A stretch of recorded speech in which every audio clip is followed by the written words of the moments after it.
अमित भाई बताऊं? बोलिए बताऊं अमित भाई बताऊं?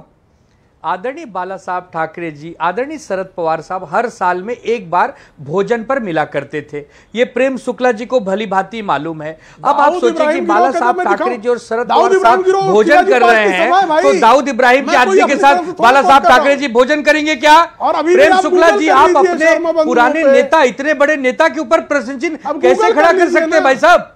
आदरणीय बाला साहब ठाकरे जी शरद पवार साहब मित्र थे, तो क्या दाऊद इब्राहिम के आदमी के साथ वो मित्रता करेंगे?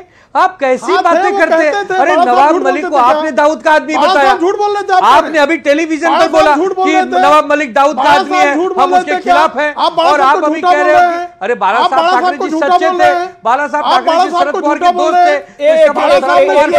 अगर दाऊद आपके कहने के अनुसार अगर दाऊद इब्राहिम के आदमी थे तो बाला साहब ठाकरे जी खाना खिला रहे? कमाल करते हो यार।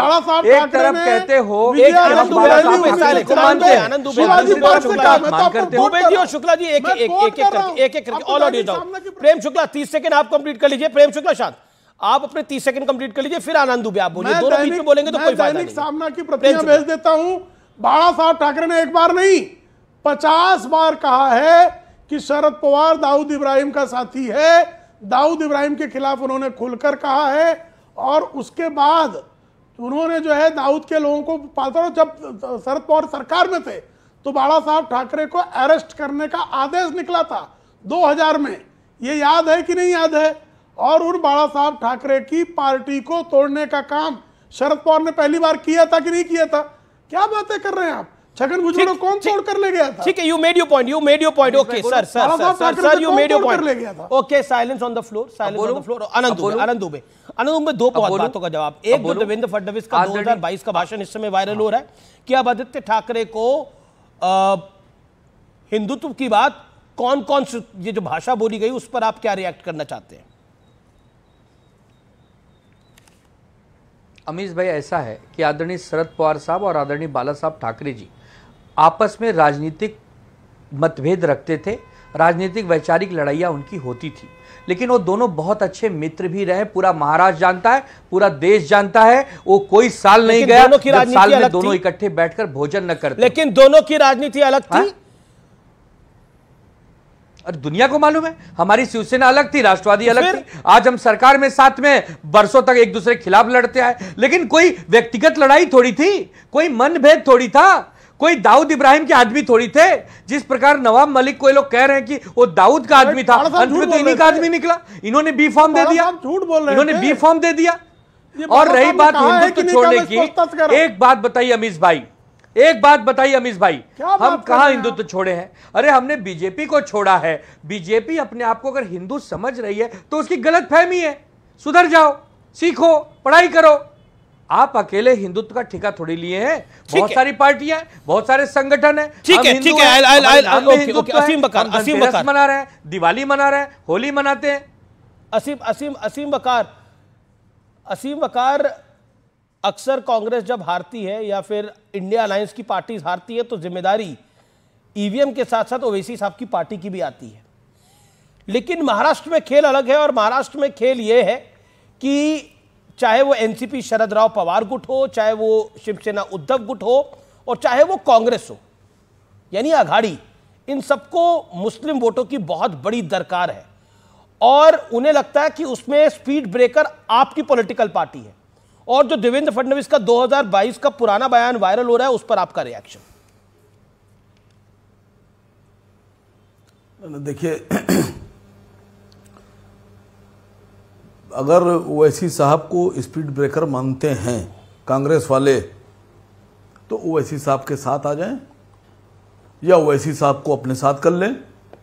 किसी ने रोका है क्या उनको? दूसरी बात, देवेंद्र फडणवीस साहब ने जो बयान दिया है, जो भाषा का इस्तेमाल किया है, असल में होता क्या है कि जो हम सीखते हैं बचपन में अपने फैमिली में, अपने परिवार में, वो कभी ज़िंदगी में हम भूलते नहीं हैं, उसको हम अपने ज़िंदगी में इस्तेमाल करते रहते हैं। तो जो भाषा उन्होंने इस्तेमाल की है, औरंगजेब की कब्र पर वो असाउद्दीन ओवैसी जाता है, माथा टेकता है, अरे ओवैसी सुन ले, कुत्ता भी ना डैश डैश डैश करेगा औरंगजेब की पहचान पर, अब जो भगवा लहराएगा पूरे हिंदुस्तान पर। नहीं, बात समझिएगा, जिना की मदार पर अडवाणी जी गए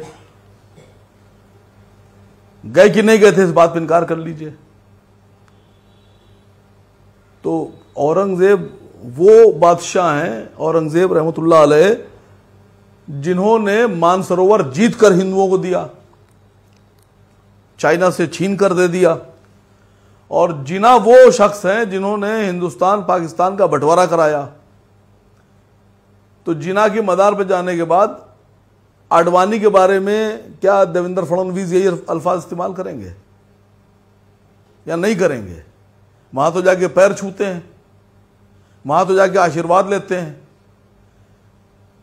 देखिए, भारत जब जो हारने लगता है, कभी भी आप गौर कीजिएगा, जो हारने वाला आदमी होता है वो सबसे पहले गालियां बकता है, क्योंकि जो हाथ पैर से नहीं लड़ पाता है वो जबान से लड़ता है, मुंह से लड़ता है। तो देवेंद्र फडणवीस का पर आप कह रहे हैं कि सर आप किसी से कीजिए नहीं। लेकिन एक सेकंड बिल्कुल, मैं फडणवीस साहब का रिएक्शन प्रेम शुक्ला से लूंगा, क्योंकि आपने अडवाणी जी के बारे में भी एक प्रतिक्रिया दी, उसका भी रिएक्शन लूंगा। आनंद दुबे, इनको आप अपने अलायंस में क्यों नहीं ले लेते ओवैसी साहब की पार्टी को? वोट तो आपको भी चाहिए भाई। बहुत बढ़िया सवाल पूछा आपने अमीश भाई। ये भारतीय जनता पार्टी और AIM ये दोनों एक दूसरे की A टीम और B टीम है। छुपे दरवाजे से एक दूसरे के साथ हैं, इस टीवी पर अलग अलग बैठे हैं। अच्छा। विचारधारा सेम है। अच्छा, एक जन जिन्ना जी की मजार पर जाकर वहां नमस्ते कर रहे हैं और दूसरे जन वो औरंगजेब की मजार पर जाकर बैठे हैं। दोनों को आप क्या समझते हैं? बहुत बढ़िया बोला आपने। मतलब आपकी राय में एक दूसरे की मदद करते हैं ये लोग। आपने बोला सबक सिखाना है। औरंगजेब की मजार पे जाना भी गलत है उतना ही जितना जिन्ना की मजार पे जाना गलत था ना, यही कह रहे हैं ना आप? बिल्कुल।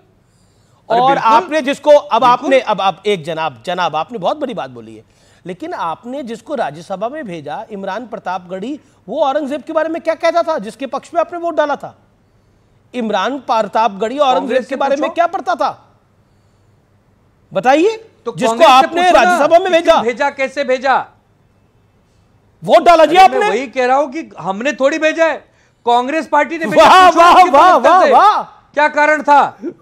हम तो औरंगजेब को कल भी शैतान मानते थे, ओके शैतान मानते हैं, कल भी मानेंगे। ये छत्रपति शिवाजी महाराज का देश है, ये उनका राज्य है। यहाँ नवाब मलिक को लेकर तो आप बीजेपी को आप घेर रहे थे। नवाब मलिक को तो अभी टिकट हुआ है जिस पर बीजेपी खुला विरोध कर रही है, आपने राज्यसभा भेज दिया एक आदमी को। ओके, असीम वकार नहीं, देखिए, इन्हीं ने हम पर आरोप लगाया। सर, सरकार किसने चलाई बीजेपी के साथ? शिवसेना ने। भाई, चाहे मनोहर जोशी हो और चाहे उद्धव ठाकरे हो, मनोहर जोशी से लेके बात कर रहा हूं और उद्धव ठाकरे तक, ये सब बीजेपी के साथ रहे। भारतीय जनता पार्टी की विचारधारा इनके खून में रची बसी है। ये आनंद दुबे जी जो हैं, ये भले ही इस वक्त अलग बीजेपी से हों, लेकिन अंदर से इनके जो जिस्म के अंदर लहू दौड़ रहा है, उसके अंदर कूट कूट के मुसलमानों की नफरत भरी है।